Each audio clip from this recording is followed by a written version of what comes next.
You're welcome to the Policy Council. My name is Okwemi Agbaje.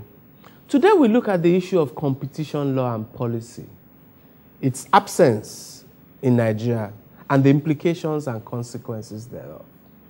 Competition law tries to ensure that markets are fair and that monopolies and anti-competitive behavior does not happen. What's the status in Nigeria? I have an expert with me to discuss the subject. We'll be right back.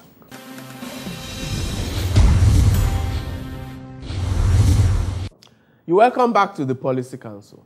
Today, my guest is the chairman of the Nigerian Bar Association Section on Business Law Committee on Competition Law. He's also a partner in one of our leading law firms, Olaniwun Ajayi Limited Partnership, and he holds a PhD in the subject from Bristol University in the UK. Dr. Nnamdi Dimgba, you're welcome to the Policy Council. Thank you.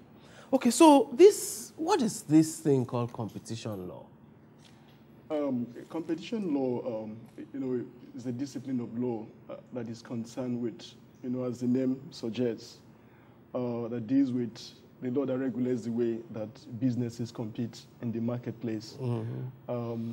Definitionally, it's described as the law that's concerned with the decisions of governments, policies that deal with anti-competitive behavior of firms in the market. Okay. As I said before, simple put, it's just a law that regulates the way businesses compete in the marketplace. Mm-hmm. And the thing to note is that, and I say it every time, everything has to have rules that govern it. Mm-hmm. Even fighting, even boxing, mm-hmm. Even if you're athletics, these things, football. Exactly, they have to have rules that, that govern them, exactly. And the point that is important to be made even here is that, the fact that we say that there is no competition law is not the same as saying that there is no competition. Mm-hmm. The absence of it doesn't mean there's no competition. Mm-hmm. You can have competitive environments where there is the absence, even in spite of the absence of. But the point is that if that is the case, that you can have competition environment without a law, why then do we make a case for the law? Let me try and let's try and break this down for the layman. So this is about ensuring that for those who are selling matchsticks, that there's competition, so that the buyer can have a fair market. He can buy from A or B or C at a fair price. Yeah. Can you give us a practical illustration? The idea is this. People are supposed to compete with each other. When you fight, the winner has to take hold, the winner has to be in front. The whole idea is that who wins is the person that ends up getting the highest share of the market. Mm-hmm. If you use the example of, let's say, pay TV or even ordinary the telecommunications market, mm-hmm. If you had, 5 players in that market, those players have to compete with each other, and it is that competition that will determine the price that the consumer has to pay. Okay, so competition determines price. And that's why the consumer is interested. And that's why government is interested in it. Because if, for example, people have to independently determine their conduct of the market, it should not be determined, in a concerted manner. It has to be independently determined. Okay. Let your input determine, how much you're going to charge. If producers in the market come together and say, we are going to charge per unit, each of these units at a certain price without reference to the cost, that's going to work out. What does the law call that? Price rigging? Exactly. Cartel behavior? Yeah, exactly. Anti-competitive practices? Exactly, yeah. So, and then what of monopolies? Then the monopoly itself, you're talking about a situation where a business player has attained such a position in the market that it is able to behave independently of all the factors, in the market. You can determine the price. You're going to charge $100, even if your cost of production is 20, and nobody can do anything about it because you're the only person producing the market leader position. And therefore, it affects the price. The guy can say it is 50 naira, take it or leave it. It affects quality. And because you have no option, it also affects quality as well. And efficiency. Yeah, but the thing is that, and I need to make that clear, when we say that a market is competitive, that doesn't mean you cannot have a dominant player in the market or even a monopoly player in the market. Sometimes even the natural conditions of the market, make it inevitable you're going to have a dominant player, a monopoly player. But what competition law is all about is against this, an abuse of that monopoly position. Exactly, that's what it's all about.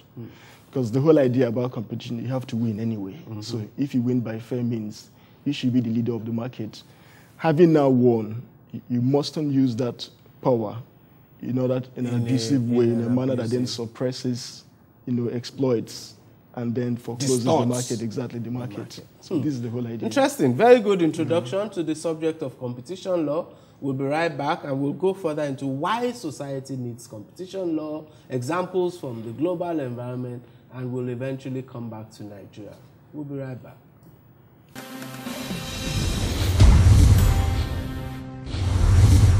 You're welcome back. It's still the Policy Council, and I'm discussing competition law and policy with the chairman of the Nigerian Bar Association Section on Business Law, Competition Law Committee. So, Nnamdi, let's go back to this concept of competition law. And let me start with the cynical view. Someone might ask, what's the business of government? These people compete in the marketplace. This man wins, he exploits, he charges the price he wants. What concerns government with that? Why does government believe it has to step in to prevent an abuse of competitive position? Yes, thanks very much. I think that question is similar to asking, why would the government be bothered if someone drives recklessly on the right side of the road? Because after all, it's their cars, they can drive anyhow they like. That defeats the very idea of government. Governments are there to protect the welfare of citizens and to ensure there is order in the society. So in every sphere of life, there has to be order, and that is where government comes in the area of competition. As I said before, if someone has won, whoever has won has to let other people to survive as well. If you win and you take all, then that's going to take us back to the state of nature that we were before, that we were trying to get away from. And that then defies the whole idea of social contract. Understand? So governments are interested, because government is interested in the welfare of the citizens. Therefore, they're interested in what happens in the marketplace. So that's the idea about it. Let's talk about other jurisdictions before we look at Nigeria. So I know that this concept probably came most from the United States. Tell us about the evolution and the history of competition law in the United States, maybe the UK, maybe South Africa, some of the major jurisdictions. The thing, in terms of evolution, normally people would associate competition law, antitrust with the US. I have to say firstly that the very first law on it, modern competition law, is in Canada. 1889, whereas the US Sherman Act was 1890. But even before the Canadian and the US competition legislation, if you go back to the common law, the history of the UK Saxon kings, you have a number of measures, developments that you can properly trace the seeds of competition to. If you look at the Magna Carta, 1215, Statute of Laborers, all these legislations were all geared towards ensuring freedom, to trade, and they don't have exploitation of consumers. Even if you look at during the time of the Saxon kings, people had a practice of preventing agricultural produces from reaching the marketplace. They would stop them on the way, buy them up, and then bring them to the market later on to sell at a very high price. This was what we call practice of forestalling. This was abolished by the Saxon kings. You had engrossing, which was a system where people bought agricultural produces from the farmers, kept them, and then went to other markets to sell them at a very high price. Statute of monopolies. You had all these, even the common law doctrine of restraint of trade. All these are all efforts to prevent the abuse of what happens. But in modern times, you then tend to trace the evolution, the history to the U.S. Sherman Act, which was the most prominent. But as I mentioned before, even before that, you had the Canadian Act, but that wasn't that much prominent. And indeed, when Senator Sherman was introducing the Sherman Act in 1890, what he did say was that this law is not announcing a new principle of law, but merely trying to reintroduce principles in the common law that applies through the states. And there's the popular case of the breakup of AT&T, which probably is one of the signal events in competition law. Exactly, because clearly, you would say antitrust, which is another way to describe it. If you go to the U.S., competition law is described as antitrust. Antitrust. That goes back to the origin. Why did Senator Sherman even sponsor that legislation in 1890? It was because you had business owners, business players, who then tried to consolidate, their holdings in trust. So when that trust occurred, that then led to concentration, because by the trust, you're able to prevent those different units from competing. So this was very bad for farmers who couldn't even reap the benefits of the economic emancipation happening then. So against this outcry, Senator Sherman then sponsored the Sherman Act, which is in its section 1 prohibited what we call cartel today by saying you cannot have anti-competitive agreements, and in section 2 then prohibited abuse of dominant position, attempt to monopolize when you have won the race, the competing race. But if you then move beyond that and go to Europe, for example, this is also abolished as well, going back to the European Coal and Steel Community Treaty in 1951 that had provisions to control and to prevent anti-competitive behavior. But then when you then have the European Union Treaty of Rome, 1957, you had those provisions, through all the evolutions of the treaties, 1957, all of that.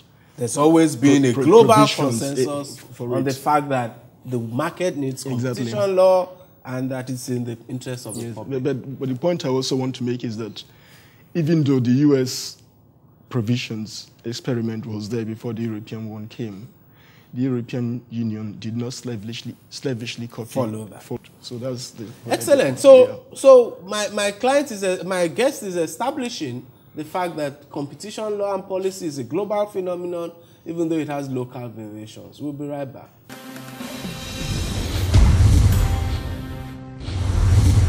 Who knows abi better thing? Abi who no like better thing? All these fine things wey dey see so. Now money government they take do am now. Abi, it's like, excuse me, I dey pay my tax. I dey do wetin? I dey pay my tax. Say you don't pay your own tax. If you pay your tax, I pay oh. Pay your tax. It's your civic responsibility. It's your duty. It's the law. You're welcome back. It's still the Policy Council, and we're talking about competition law and policy, which Dr. Dimgba is absent in Nigeria, right? Yeah. Is there any African jurisdiction that has a competition law regime? Exactly. If you go to South Africa, they have fully functioning competition regime.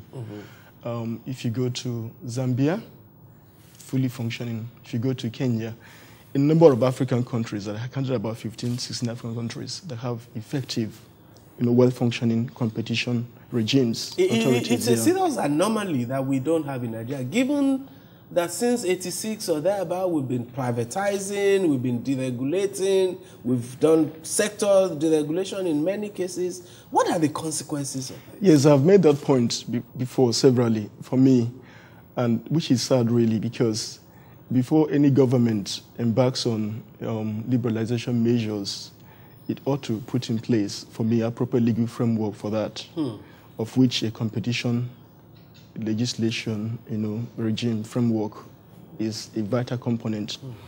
It's so sad that, various Nigerian governments have embarked upon liberalization measures without making sure that this is in place. And so using your analogy of the boxing ring, it's like creating a huge boxing stadium with no laws. Exactly, because if you look at privatization, the whole idea why governments went into businesses by default, because governments are not meant to be in business. Provision of telecommunications, provision of hotels, which is what happened. But the thing is that at the early stage of most nations, these things are vital, but they're not there. So governments, therefore, by default, provides them. Because governments are not very good at management of resources, of companies. Yes. Then these companies run into difficulties, thereby creating the need for privatization and liberalization. But the point to note is that when governments, ran companies and founded them, they were not driven by profit. It's always this idea of social solidarity. Yeah, public good. Yes, but then when you then transfer them to, private players, they're not constrained by this social solidarity idea. Yes, they're all driven by profit. Exactly. So you need to have things. So the that need will for check. competition becomes much more totally pronounced. imperative. Which is What are the for us, practical consequences? Let's look at sectors, for instance. And a popular example is pay TV. So are there consequences? Are there consequences in, say, the cement space? There are consequences, certainly, because one of the things that practices which competition law prohibits is what I call excessive pricing, predatory pricing, for example. All of these abound or are alleged to abound in these markets we've mentioned now. If the dominant pay TV operator says, I'm going to be charging a certain amount without reference to the cost, the input costs, if you don't have any competition provision that prohibits that conduct, you can all cry and moan about it, but you cannot do anything about it. No, okay? So this is part of the problems that we have. In cement, you see this whole idea about how much cement costs in this country relative to what it costs in other countries. There are suggestions that the reason why this has continued to be this way is because you don't have a competition legislation in this country, authority, that would then regulate what the players in that market and do. even aviation, both the domestic side and the... Exactly. We have a dominant player in domestic aviation. Exactly. Without doubt. I don't want to mention names. And then perhaps we have a club of international airlines who tend to keep our prices higher than... Exactly.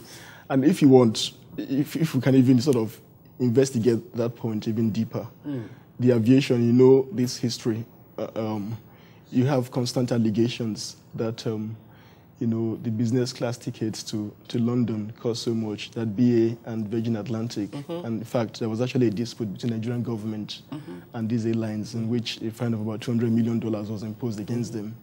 So there are arguments that this has happened because we don't have any competition legislation. But I need to even educate us a little bit further on this. You cannot, much as competition law is very useful, very beneficial for obvious reasons, you cannot legislate competition per se. So you have to create markets. And most times, the things that we see in markets, the consequences, are not really as a result of lack of competition, but maybe natural conditions of the market. Aviation, for example, where arguments was that a business class ticket to London costs much more than it does in Ghana and other neighboring countries, and therefore it is because we don't have any competition law. I tend to disagree with that. I think that's explainable by other factors than the absence of a competition.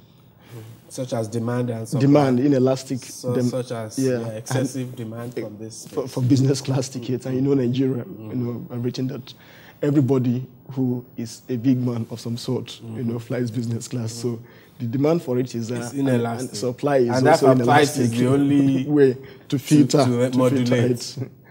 Okay, let's take our final time out. We need competition law. That's the case that we're establishing.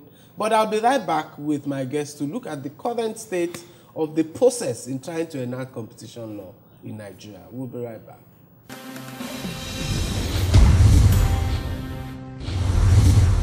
You're welcome back. It's my final segment with Dr. Nnamdi Dimgba. So, Dr. Nnamdi, what's the current state of, trying to put in place competition law in Nigeria? The whole idea, efforts was this, started in 2001 December, when the 13 years ago. Yeah, when the then DG of the BPE, Malam El-Rufai, announced that the government was going to come up with measures to check the practice of foreign companies that had a way of dumping their products in Nigeria.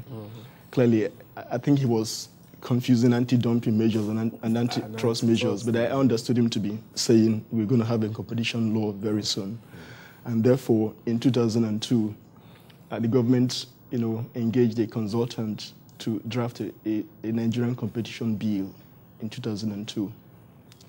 For me, I thought that was a very good legislation, apart from the merger provisions, that needed adjustment, and I did right to point this out then. But strangely, for whatever reason, this measure was abandoned.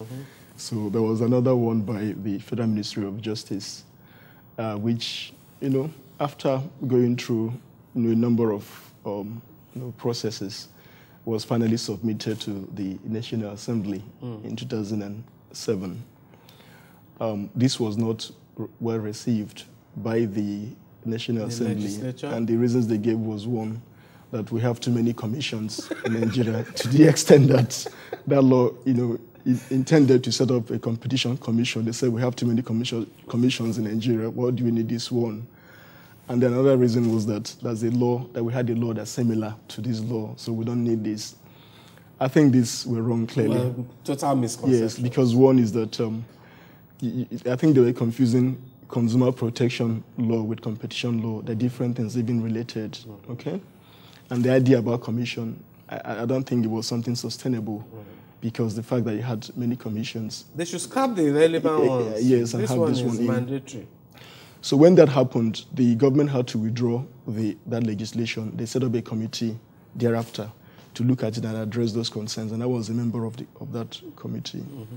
So what we then did was to revise the law, and the challenge was, how are you going to, address this concern that you have too many commissions? What I thought was that it wasn't right to put this within the SEC, since these were arguments which were made, that the best existing agency that you can sort of cohabit this with would be the Consumer Protection Council.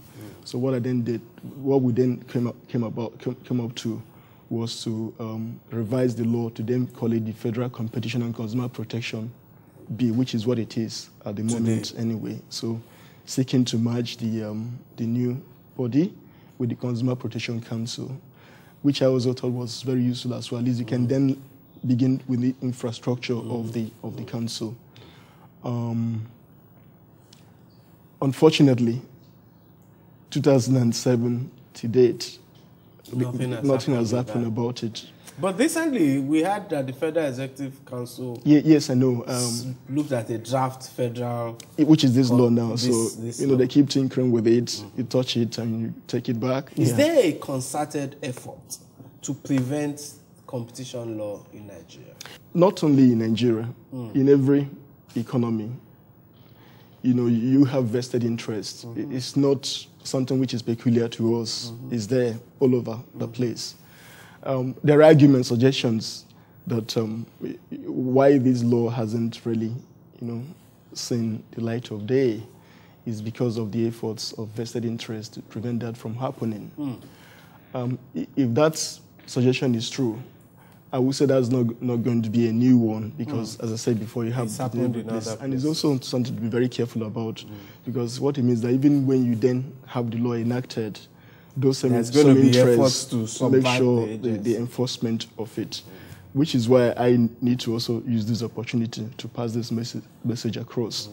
I think there's this big misconception, even among these big businesses, that if you have a competition law, that's going to erode their economic domination or dominance, prosperity. Nothing can be further from the truth. The most vibrant antitrust regimes in the world today is the American one, European, the most vibrant. Strangely, it is in the US and Europe, you have the biggest businesses, and they're doing very well. As long as you can compete along fair means, you don't have any problems with any competition framework. And it is even possible. And in fact, you have to have markets, product, before you can compete. You have to have means. So the big businesses with deep pockets are the ones who likely are going to even do better, fare better. in any competitive environment, even in the presence of laws. It's not going to erode the dominance. And I would say that even for Nigerian big businesses, it is in their interest to have a competition law operating for two reasons, which I'll quickly give. One is that we're becoming globalized now, and most Nigerian businesses are becoming cross-border businesses, opening branches in Zambia, in Kenya, in South Africa, in Namibia. In many countries, all of which have competition, they already have this regimes. competition law regime. So if you start it in your country, you can then learn how to behave, acculturalize yourself to proper market behavior, so that it's not going to be a shock for you when you go over there. The second point is that there is something which we call the ECOWAS Regional Competition Law Framework. It's in existence now. It's not yet operationalized, but measures are underway to operationalize it. If you look at the ECOWAS Competition Law Framework, it's going to apply only to cross-border transactions and conducts. In other words, if a conduct is confined only within a national boundary, the ECOWAS framework is not going to be applicable to it. Yeah. But what the ECOWAS framework provides is that for countries that do not have a competition regime in place, then the ECOWAS framework would apply to them by default. By default. Some of which is going to be strange. So imagine, let's say Mandarin in Benin Republic, who is a member of it, then begins to regulate what happens in Nigeria. That's the reason why we need to have our own competition law framework. Okay, I hope the policymakers and the big businesses are listening. I've made this point publicly, and I challenge on this program our policymakers to ensure that we have competition law in place. Thank you very much for coming on. Thank you very much. We'll be right back.